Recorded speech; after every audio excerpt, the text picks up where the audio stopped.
आज बच्चों हम कक्षा 11वीं अध्याय 4 सम्मिश्र संख्याएं, इसमें इसके उदाहरणों पर बात करेंगे इस प्रश्नावली के। ठीक, कल हम लोगों ने क्या पढ़ा था?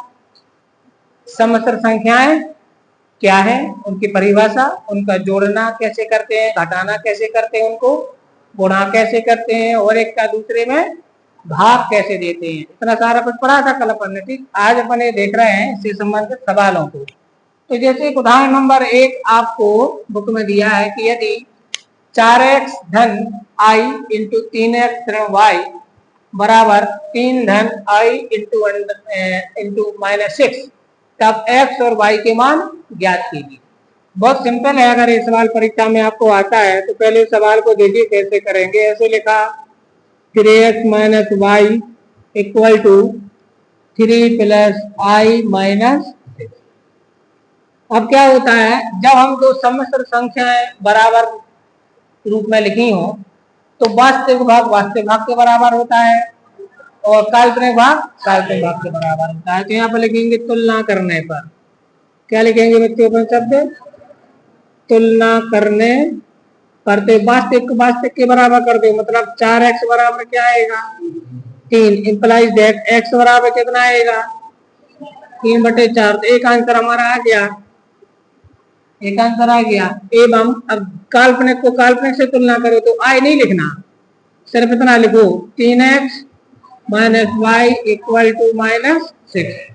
आई को नहीं लेना, आई के कारण तुलना हो रही है, दोनों के साथ आई है इसलिए क्या हो रही है कि तुलना हो रही है।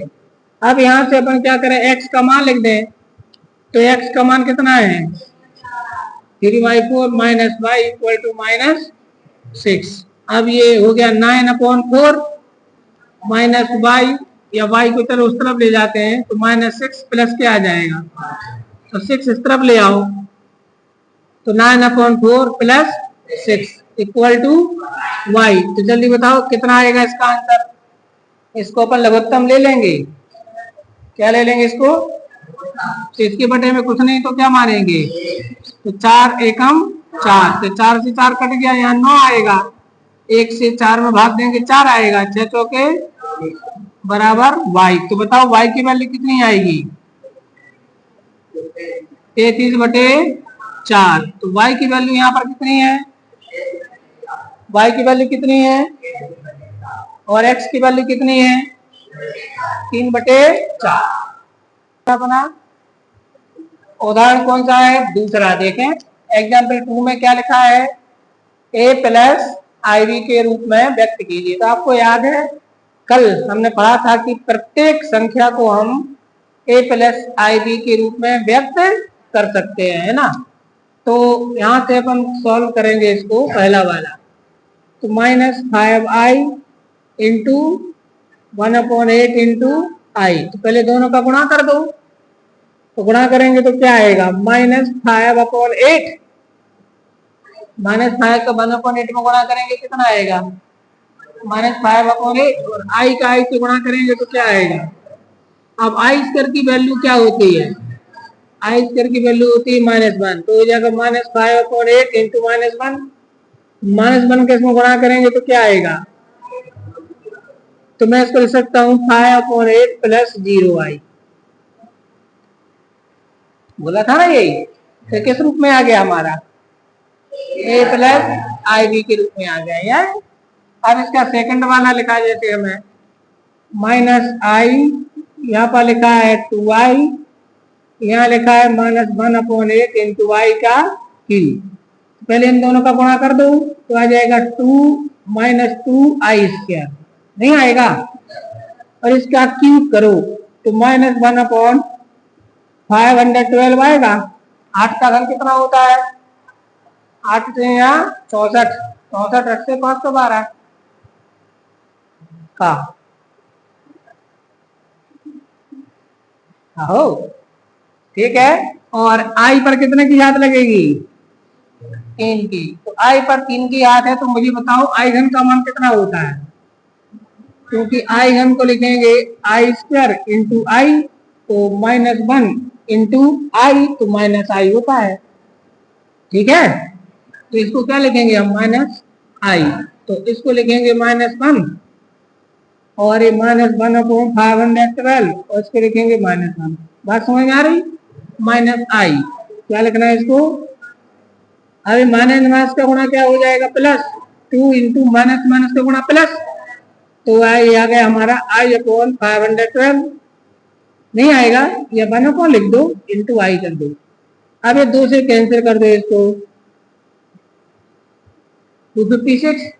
तो आंसर कितना मिला हमें? 1/256 आई। अब इसको a प्लस आई भी में लिखो, तो 0 + 1/256 आई। हो गया नहीं हो गया? तो ये हमारे पास आंसर आ गया a प्लस आई बी के रूप में। ठीक है, तो ये आपसे बन जाएंगे सारे, नहीं बनेंगे? अब इसी का देखें तीसरा वाला एग्जाम्पल 3, बता दें इसको। अब एग्जाम्पल 3 पर बात करते हैं बच्चों।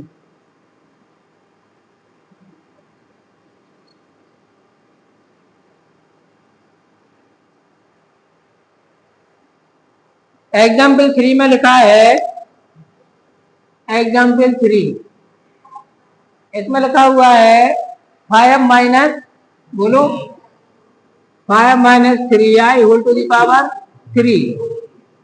क्या करना है इसको? तो a प्लस बी आई के रूप में, ऐसा ही है, लिखिए या लिखो, कुछ भी कर दो। तो अपन क्या करेंगे इसमें, बोर्ड पर ध्यान दें। सॉल्यूशन 5 - 3i इसका क्या, तो हमें यहाँ पर एक आइडेंटिटी लगानी है, a - b का होल क्यूब। तो किसी को याद है? हाँ बोलो। हाँ बोलो।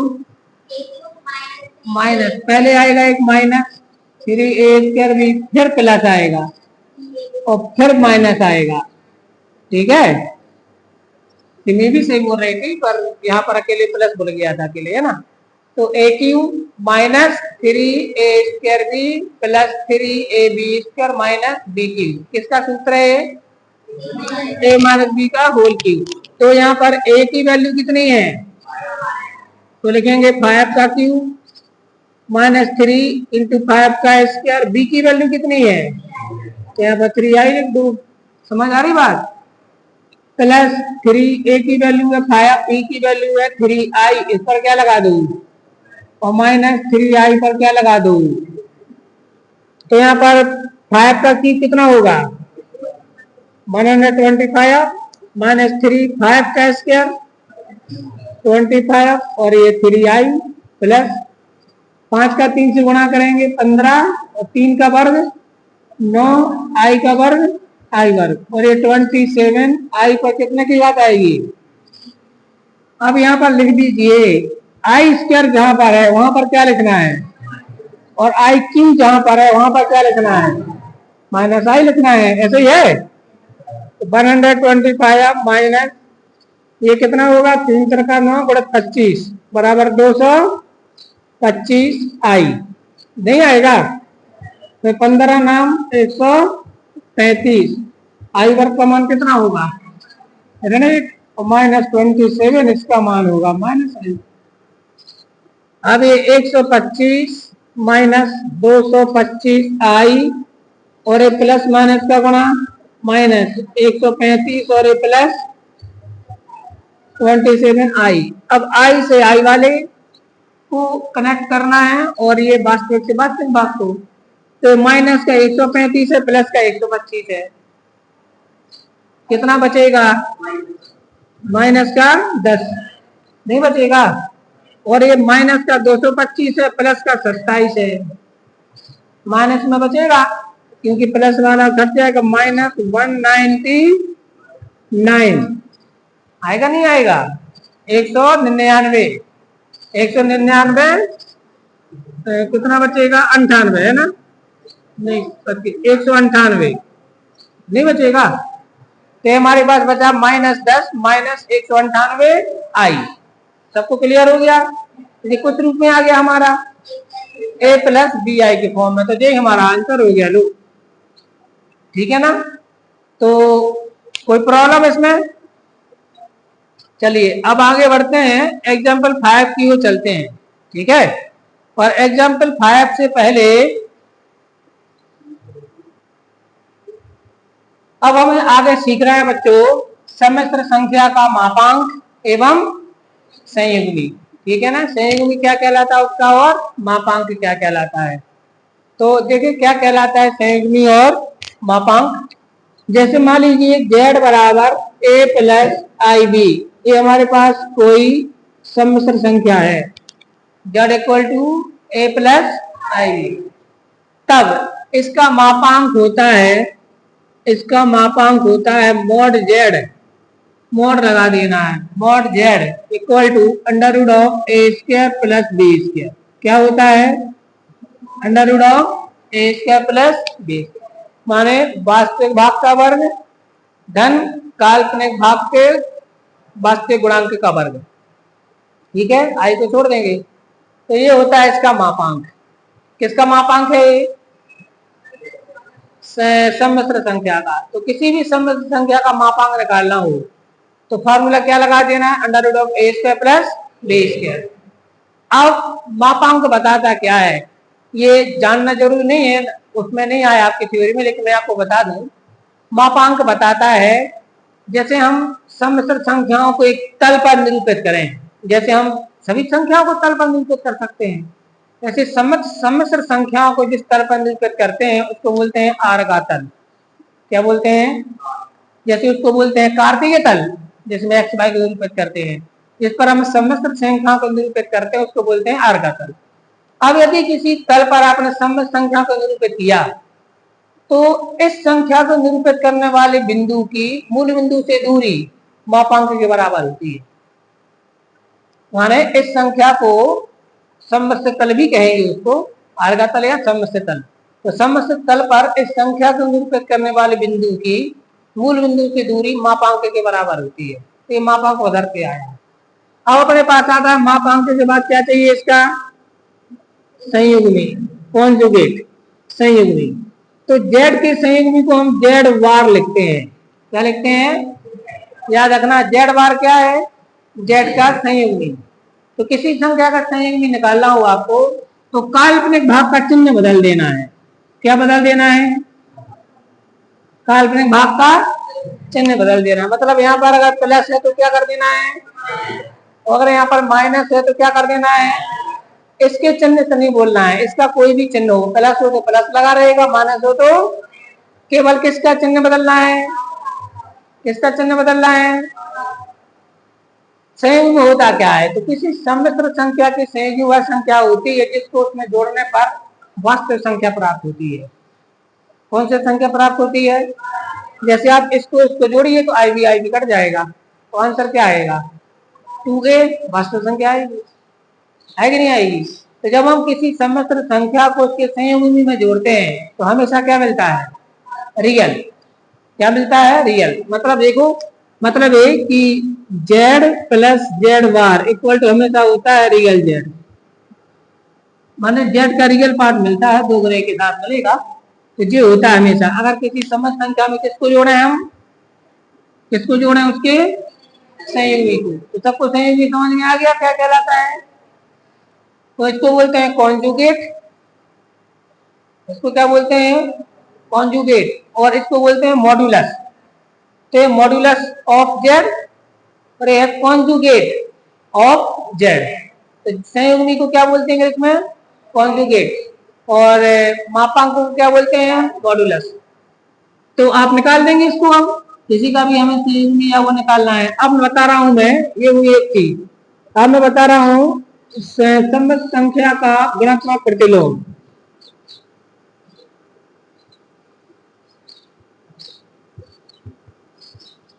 अच्छा, इसके पहले आप देखो, इसके कुछ आपको रूल्स दिए हुए हैं। देखो बुक में आपको इसके कुछ रूल्स दिए हुए हैं, रूल्स अपन को याद करना है। इसके रूल्स क्या है? देखो, पहला दिया है कि mod of z1 into z2 equal to होता है mod z1 into mod z2, ये होता है।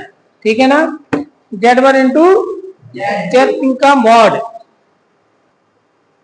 एक रूल्स आपको समझ में आ गया ये वाला। ये रूल्स क्या बोलता है कि दो सममित संख्याओं के गुणनफल का मापांक उनके मापांकों के गुणनफल के बराबर होता है। क्या बोल रहा है, दो सम्मिश्र संख्याओं के गुणनफल का मापांक, पहले गुणा हुआ उसके बाद मापांक निकला। यहाँ पर क्या हो रहा है, पहले मापांक निकला बाद में गुणा हो रहा है, ठीक है ना।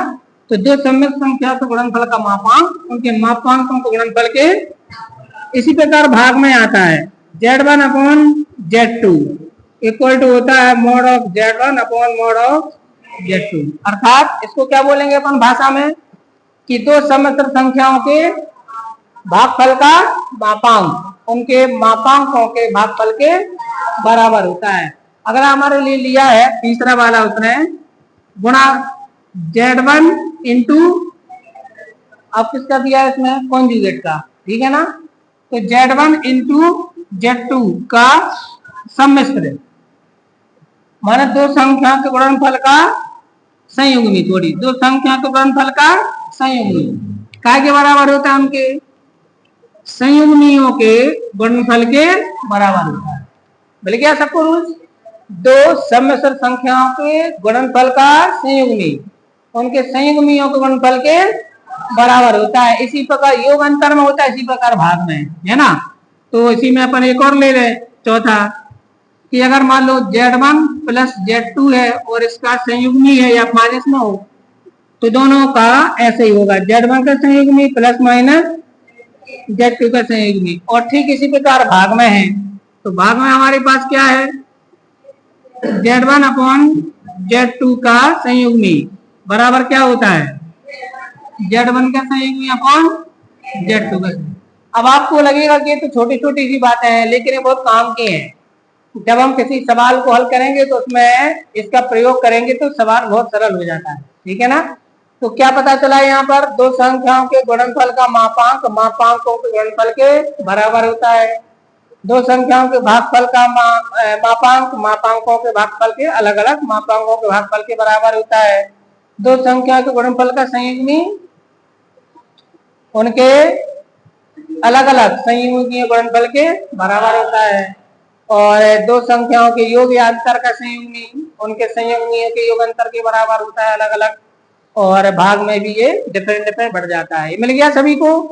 अब आप जरा ध्यान से देखो, एक बहुत गजब की चीज आपको यहाँ लिखी हुई है, ये सूत्र आपको जरूर याद रखना है। Z into Z bar equal to, ये Z इनवर्स का सूत्र लिखा है, Z इनवर्स इक्वल टू लिखा हुआ है Z bar upon mod Z का वर्ग।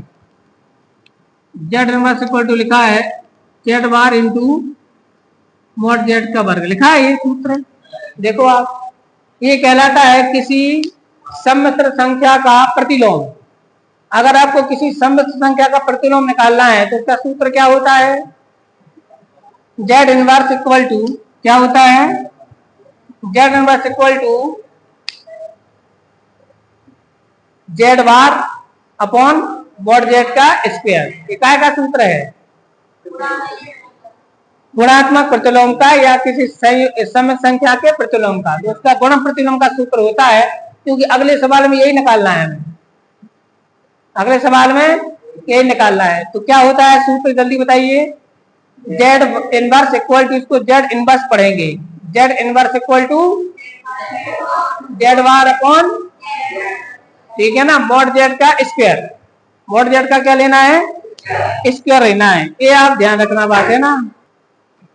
तो सभी को मिल गया ये सूत्र, ठीक है। चलो अब अपन आते हैं कौन से उदाहरण पर। अब आपको पांचवा एग्जाम्पल समझ में आ जाएगा, ठीक है। लेकिन पांचवा एग्जाम्पल के पहले मैं आपको संयुग्मी और मापांक के कुछ एग्जाम्पल बता दूं, ठीक है ना। अभी आपने सीखा कि किसी सम्मिश्र संख्या Z का मापांक होता है under root of A square plus B square. अब इसको निकालना कैसे, एक उदाहरण से समझिए। जैसे मान लीजिए Z बराबर हमारे पास है 3 + 5i, कितना है, और आपसे बोले इसका मापांक निकालो। इसका मापांक होगा मॉड Z बराबर अंडर रूट ऑफ 3 का स्क्वायर प्लस 5 का स्क्वायर। आई से कुछ नहीं करना है, आई से कुछ नहीं करना है। क्लियर होगी ना बात? तो क्या निकलेगा आंसर? 3 का स्क्वायर 9 और इसका 25। आंसर आ गया अंडर रूट ऑफ 32। ये आंसर आ गया। सबको क्लियर हो गया? इसी प्रकार मैं आपसे कहूं कि जेड बार का मान बताओ, जेड बार, तो कुछ नहीं करना है, ये साइन चेंज कर देना। तो जेड बार की वैल्यू होगी 3 माइनस 5i। तो मैंने आपको एग्जाम्पल समझाया है, समझ आई सभी को बात? इसी प्रकार मैं आपसे कहूं एक और एग्जाम्पल देख लेते हैं। मान लो जेड बराबर हमारे पास है 9 माइनस 3i, ये है, ठीक है ना। अब आपसे पूछा कि चलो इसका मापांक बताइए और संयुग्म बताइए। तो अपन क्या करेंगे, इसका मापांक होगा mod Z equal to under root of 9 का स्क्वायर प्लस माइनस 3 का स्क्वायर। यहां आपको हमेशा प्लस लगाना है, गलती नहीं कर देना, बीच में माइनस नहीं लगा देना, बीच में हमेशा क्या लगाना है, प्लस, हमेशा वो जुड़ेंगे। तो यहाँ पर 9 का वर्ग कितना होगा और 3 का वर्ग कितना हो जाएगा, 90 अंडर रूट 90। ये कहलाया हमारा क्या, मापांक। इसी प्रकार से आपसे बोले कि इसका संयुग्म बताओ जेड बार इक्वल टू, तो आएगा 9 प्लस 3i। बात समझ में आ रही कि नहीं आ रही है?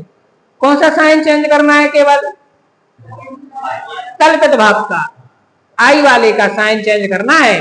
अच्छा, यहाँ अगर माइनस होता तब भी आप यहाँ कुछ नहीं करते, यहाँ कुछ नहीं करते, तो क्या आप मापांक को संयुग्म निकालना सीख गए? कोई प्रॉब्लम तो नहीं इसमें?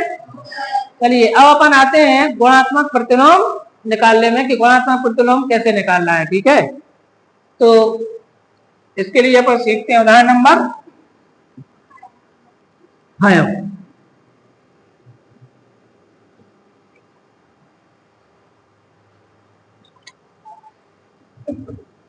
अब आप एग्जाम्पल नंबर 5 पर बात करते हैं। एग्जाम्पल नंबर 5 में लिखा है 2 माइनस 3i का, 2 माइनस 3i का क्या चाहिए, गुणात्मक प्रतिलोम ज्ञात कीजिए। मिल गया सभी को? तो इसको कैसे करना है सॉल्व, और मैं इसमें IMP डाल रहा हूं, मतलब ये इंपॉर्टेंट क्वेश्चन है, परीक्षा के लिए इंपॉर्टेंट क्वेश्चन है। ठीक है, और हम इसको 2 विधियों से सीखेंगे। ठीक है ना, पहली विधि तो होगी सूत्र विधि, सूत्र से कैसे निकालना है, फिर मैं आपको बगैर सूत्र के बताऊंगा कैसे निकालना है। ठीक है, तो जरा ध्यान दें, यहाँ पर अपन इसको नाम दे देते हैं, माना जेड बराबर, इसको जेड मान लो, जेड बराबर 2 माइनस, ये अपन ने जेड मान लिया इसको। तो हमें सूत्र तो पता है ना, सूत्र होता है Z inverse equal to Z bar upon mod Z का स्क्वायर। तो पहले आपको जेड बार निकाल लेना चाहिए, इसलिए जेड बार की वैल्यू क्या आएगी, 2 प्लस 3i। एवं अब आप निकालो मॉड जेड, मॉड जेड, तो मॉड जेड इक्वल टू क्या आएगा, अंडर 2 का स्क्वायर प्लस माइनस 3 का स्क्वायर। तो आएगा 2 का स्क्वायर क्या आएगा, और माइनस 3 का स्क्वायर कितना हो गया, 13। अब मुझे इसका स्क्वायर चाहिए, मॉड जेड का स्क्वायर, तो यहाँ पर स्क्वायर रूट हट जाएगा, नहीं आएगा, 13 आ जाएगा। जब आप दोनों साइड स्क्वायर करोगे ना, तो स्क्वायर से स्क्वायर रूट क्या हो जाएगा, तो पर यहाँ स्क्वायर रूट हटा देगा, तो मॉड जेड का स्क्वायर आ गया। अब हमारे पास सूत्र क्या होता है, सूत्र होता है Z inverse equal to Z bar upon, तुम्हारा आंसर जेड बार की वैल्यू कितनी है, 2 माइनस 3i, 2 प्लस 3i, और इसकी वैल्यू कितनी है, अब इसको अलग अलग लिख दो, equal to 2 upon 13 plus 3 upon 13i। ये हमारा आंसर हो गया। ये हमने क्या निकाल दिया, बताओ जल्दी, गुणात्मक प्रतिलोम किसका। अब इसकी सेकंड मेथड देखो, द्वितीय विधि, अगर आप उनको सूत्र नहीं लगाना है तब भी हम इसको करते हैं। ठीक है ना, द्वितीय विधि। तो गुणात्मक प्रतिलोम कहलाता है किसी संख्या का गुणात्मक प्रतिलोम वह संख्या होती है जिसको गुणा करने से उत्तर 1 आ जाए। जैसे मैं कहूं 5 का गुणात्मक प्रतिलोम 1/5 है, दोनों का गुणा करने पर कितना आएगा। इसी प्रकार 2/3 का गुणा करके प्रतिलोम 3/2। तो गुणात्मक प्रतिलोम क्या कहलाता है, यदि a इंटू बी बराबर 1 हो तो a को b का और b को a का गुणात्मक प्रतिलोम कहते हैं। ठीक है ना। तो गुणात्मक प्रतिलोम ज्ञात करने के लिए संख्या का प्रतिलोम कर देते हैं। क्या कर देते हैं, तो द्वितीय विधि में अपन क्या लिखेंगे कि माना z बराबर क्या आएगा 2 - 3i। तो अब इसका गुणात्मक प्रतिलोम मान लो z बार है, माना z का गुणात्मक प्रतिलोम क्या है, सॉरी z इनवर्स है, क्या है।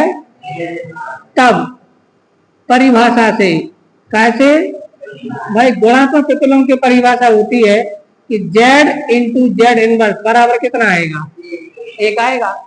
जब किसी संख्या में उसके गुणात्मक प्रतिलोम का गुणा करते हैं तो हमेशा उत्तर कितना आता है 1 आता है। तो जो हमारी परिभाषा लग गई थी यहां से हमारा z बार बराबर क्या आएगा जल्दी बताओ 1 हम इसका पक्षांतर कर देते कहां चला जाएगा बटे में। तो z इनवर्स बराबर क्या आ गया 1/z। तो किसी भी संख्या का किसी भी समस्तर संख्या का अगर आपको क्या निकालना है गुणात्मक प्रतिलोम निकालना है तो फिर आपको 1/z कर देना उसको। तो यहाँ पर देखो अब आंसर क्या आएगा 1/z की वैल्यू कितनी थी। अब कल आपको मैंने सिखाया था कि जब समस्तर संख्या का भाग देते हैं तो परिमेयकरण कर देते हैं ना। इसका परिमेयकरण कर दो 1/2 - 3i multiply 3i upon 2 + 3i। तो ऊपर इसका इससे गुणा करेंगे तो 2 + 3i आएगा और नीचे एक ब्रैकेट में a - b a + b तो a² - b² ये आएगा। तो 2 + 3i 2 का स्क्वायर -3 का स्क्वायर और i² की वैल्यू आएगी माइनस में नहीं आएगी। फिर माइनस का क्या हो जाएगा तो हो जाएगा 2 + 3i अपॉन 4 + 9। तो 2 + 3i अपॉन कितना आ जाएगा देखो यहीं पहुंच गए कि नहीं पहुंच गए।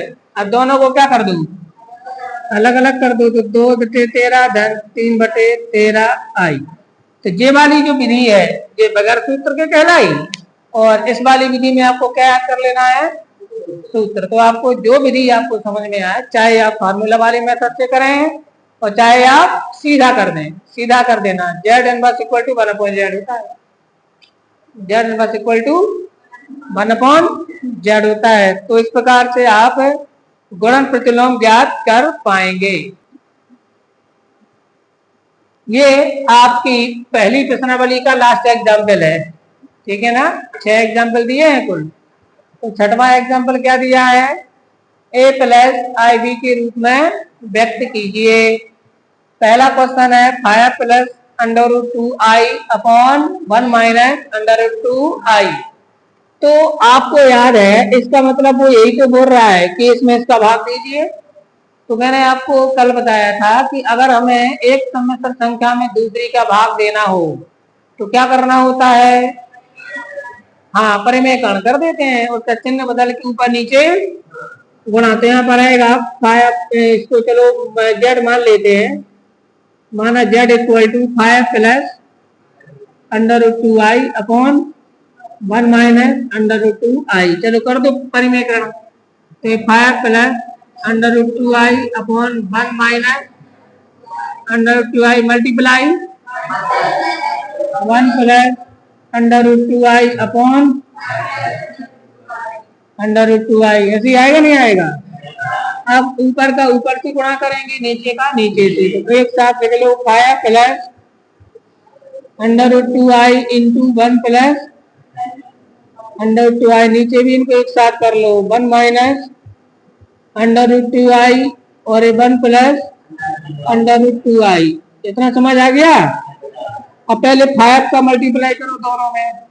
तो 5 का 1 में करेंगे तो और 5 का √2 में करेंगे तो 5/2i आएगा नहीं आएगा। अब √2i का वन में करो, √2i √2i का √2i में करो 2i² आएगा। भाई √2 का √2 मल्टीप्लाई करेंगे √4 आएगा, और √4 की वैल्यू क्या होगी 2, नहीं समझे।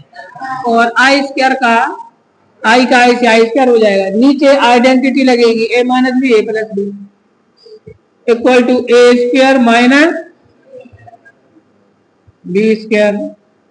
तो यहाँ पर आएगा 5 प्लस ये 5/2 और ये 1/2 कितने हो गए 6/2i। भाई 5 a है √2i और 1 a है, कितने हो गए प्लस 2i² की वैल्यू अपॉन 1 माइनस √2 का स्क्वायर 2 और i² की वैल्यू ऐसे लगता है सीधा, समझ आ रही बात। अब हमारे पास क्या आएगा इक्वल टू ये आ गया 5, अब 2 का -1 में गुणा करेंगे तो क्या आएगा -2 और 5 में से 2 घटाओ 3 धन 6 वर्गमूल 2i बटे माइनस माइनस का गुणा तो 2 एकम और धन 1 3 आएगा। और 3 को अलग अलग कर दो 3/3 धन 6/3 √2i। तो 3 से 3 कट गया, 3 दूनी आंसर आया 1 प्लस 2 √2i। ये हमारा आंसर आ गया, ये हमारा आंसर आ गया। ये हमने क्या कर दिया इसको a प्लस ib के रूप में व्यक्त कर दिया। बच्चों आपको या तो क्वेश्चन गुण प्रतिलोम का आएगा या यही ऐसे ही आएगा a प्लस ib के रूप में व्यक्त कीजिए। तो कुछ नहीं करना है, हर का क्या कर देना है बस ऊपर का ऊपर गुणा नीचे का नीचे, तो आंसर आ गया। ठीक है, अब इसी का सेकंड क्वेश्चन देख लीजिए। ये तो अपन कल समझे थे i टू दी पावर -30। तो सबसे पहले क्या करते हैं इसको, वेरी गुड, बहुत अच्छा लगा सुन के, आपको कल का याद है। तो यहाँ पर i के ऊपर 35 का पावर आएगा, तो सबसे पहले पावर को प्लस में बदल देना है। अब क्या करेंगे 1/, इसको लिख दो i इंटू i के ऊपर 34 होगा ना, 35 होगा। अब 1/i और i² के ऊपर कितने की बात कर दो 17 का कर दो। ठीक है, 17 दूनी और 1। अब क्या आएगा 1/i² की वैल्यू क्या होती है -1 के ऊपर 17 का पावर। तो आप बताओ इसकी वैल्यू -1 होगी नहीं होगी, पावर ऑड है, पावर इवन होता तो +1 और पावर ऑड हो तो अबे माइनस से मल्टीप्लाई करेंगे तो -1/i आएगा। तो -1/i इक्वल टू, अरे कल नहीं सीखा था 1/i इक्वल टू -i और -1/i इक्वल टू +i, सीखा था कल। अब इसलिए तो बोला था कल की याद कर लो ये 4-5 वैल्यू। तो अब ये हमारा एग्जाम्पल हो गया। अब देखो बच्चों यहाँ पर आपके 6 एग्जाम्पल थे, 6 के 6 क्लियर। अब जरा एक्सरसाइज में देखो, एक्सरसाइज में फर्स्ट क्वेश्चन में कोई प्रॉब्लम नहीं आने वाली है ना, सेकंड में भी कुछ नहीं ऐसा कोई लग रहा। देखो 11, 12 और 13 में क्या करना है, बन जाएगा ना। और 14 में क्या करना है a प्लस ib के रूप में, तो ऊपर का ऊपर गुणा कर देना, नीचे का नीचे, बाद में परिमेकरण कर देना। समझ आ रही बात। तो इस प्रकार से आपकी 5.1 एक्सरसाइज लगभग पूरी है। अब आप आज इसको लगा लेना, और अगर आप लोगों को कोई प्रॉब्लम हो तो आप पूछ लेना उसमें, है ना। ठीक है, लेकिन आज हर हाल में क्या करना है उसको नोट लगा लेना है। ठीक है, ठीक है, आज की क्लास यहीं खत्म करते हैं।